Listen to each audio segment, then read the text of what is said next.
मुअज़्ज़िज़ नाज़रीन, यकीनन बसंत के बारे में तो आपने सुना होगा।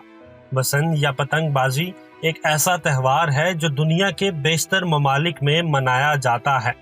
लेकिन क्या कभी आपने सोचा है कि बसंत या पतंग बाजी की तारीख क्या है?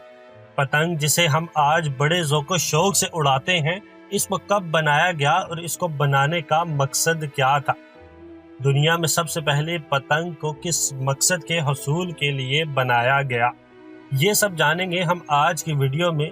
लेकिन वीडियो का बाकायदा आगाज़ करने से पहले ट्रैवल विद टाइम के तमाम देखने और सुनने वालों को मोहम्मद एहसन की तरफ से अस्सलाम वालेकुम। मुअज़्ज़िज़ नाज़रीन, बसंत एक ऐसा त्यौहार है जिससे मज़हब इस्लाम का और ना ही मुसलमानों का कोई ताल्लुक़ है, लेकिन इसे इस तरह हर साल मनाया जाने लगा जैसे ये कोई मुसलमानों का अहम फरीज़ा है। ये सदियों से हिंदुओं का एक त्यौहार रहा है जो ख़ास मौसम बहार में मनाया जाता है। हिंदू इस त्यौहार को बसंत कहते हैं। हमारे मुल्क में बसंत के मौका पर पतंग बाजी की जाने लगी और खूब की जाने लगी। बसंत के मौका पर हज़ारों की तादाद में पतंगें उड़ाई जाती हैं। पतंगों के लिए जो मांझ, धागा या डोर इस्तेमाल की जाती है, इससे गर्दनें कटने के खतरनाक वाक़यात भी रोनमा होते रहते हैं, जिससे कई लोगों ख़ुसूसन बच्चों की जानें भी जा चुकी हैं। हर साल इस पसंद मेला पर करोड़ों रुपया खर्च कर दिया जाता है। पतंग बाजी एक ऐसा शुगल है जो दुनिया के तकरीबन तमाम ममालिक में पाया जाता है। हाँ, मुख्तलिफ मुल्कों में इसके अंदाज ज़रूर मुख्तलिफ होंगे। पाकिस्तान में भी शायद ही कोई ऐसा इलाका होगा जहाँ पतंग ना उड़ाई जाती हो। पाकिस्तान में तो पतंग साजी एक छोटी सनत की शक्ल इख्तियार कर गई है। यहाँ तक कि पाकिस्तान के गांव देहातों में तो पतंगों के मैच रखे जाते हैं और इनकी खूब ज़ौक़ शौक़ से तैयारी भी की जाती है। पतंग की डोर को तेज़ धार बनाया जाता है ताकि पेच लगते ही हरीफ की पतंग को काट दिया जाए। बड़े शहरों में तो पतंग, मांझा और चरखी वगैरह खरीद कर इस शौक को पूरा किया जाता है, जबकि देहातों में पतंग, मांझा और चरखी वगैरह खुद तैयार की जाती है और इनकी तैयारी के बड़े दिलचस्प मराहिल देखने को मिलते हैं। पतंग के दुनिया में बहुत से नाम हैं, लेकिन वतन अजीज पाकिस्तान में ज़्यादातर लोग इसे पतंग या गुड्डे के नाम से जानते हैं। आप में से अक्सर लोग ऐसे होंगे जो पतंग को उड़ते या उड़ाते हुए ये ज़रूर सोचते होंगे कि सबसे पहले ये पतंग बनाई किसने होगी। तो चलिए इस सवाल का जवाब जानने की कोशिश करते हैं। तारीख़ आलम में पतंग उड़ाने का अव्वलीन तहरीरी हवाला सन 200 कबल मसीह में मिलता है, जब चीन में सिपह सालार हान सिंह ने दुश्मन के एक शहर के बाहर पड़ाव डाल रखा था, लेकिन वो बराह रास्त हमले का खतरा मोल लेने की बजाय एक सुरंग खोद कर शहर में दाखिल होना चाहता था। लेकिन इसे ये अंदाज़ा नहीं हो रहा था कि सुरंग कितनी लंबी खोदना पड़ेगी, इसलिए इसने पड़ाव के मुकाम से शहर की फसील तक का फासला नापने की ठानी।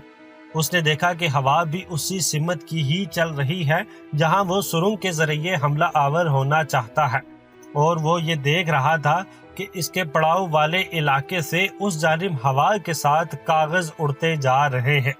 बस ये देखकर उसने एक कागज लिया और इसमें एक दरख्त के चंद तिनके बांध दिए ताकि इसे हवा का दबाव हासिल हो सके जो इसे उड़ने में मददगार साबित हो, और फिर एक लंबे धागे की मदद से उसे उड़ा दिया। जब वो कागज मतलूबा मुकाम तक पहुंच गया तो इसे नाप कर वापस खींच लिया और धागे को नाप कर फासला मालूम कर लिया। यही दुनिया की वो पहली पतंग थी जो एक जंगी मकसद हासिल करने के लिए उड़ाई गई थी। फिर कदीम चीन में पतंग साजी फौजी इस्तेमाल के लिए की जाने लगी, जिसमें फौज का जासूसी का काम भी शामिल था। अपने ही फौजियों को एक पड़ाव से दूसरे पड़ाव तक पैगाम रसानी और अपने साथियों को अपनी पोजीशन बताने के लिए भी पतंगें उड़ाई गई। फिर उसके बाद चीन से पतंग साजी का ये फन कोरिया पहुंचा। वहां भी एक जर्नैल की कहानी मिलती है जिसकी फौज ने आसमान पर एक तारा टूटते देखा और इसे बुरा शगुन समझकर मैदान जंग से मुंह मोड़ लिया। جرنیل نے اپنی فوج کا وہم دور کرنے کے لیے سپاہیوں کو بہت سمجھایا بجھایا، لیکن اس کے سپاہی نہ مانے۔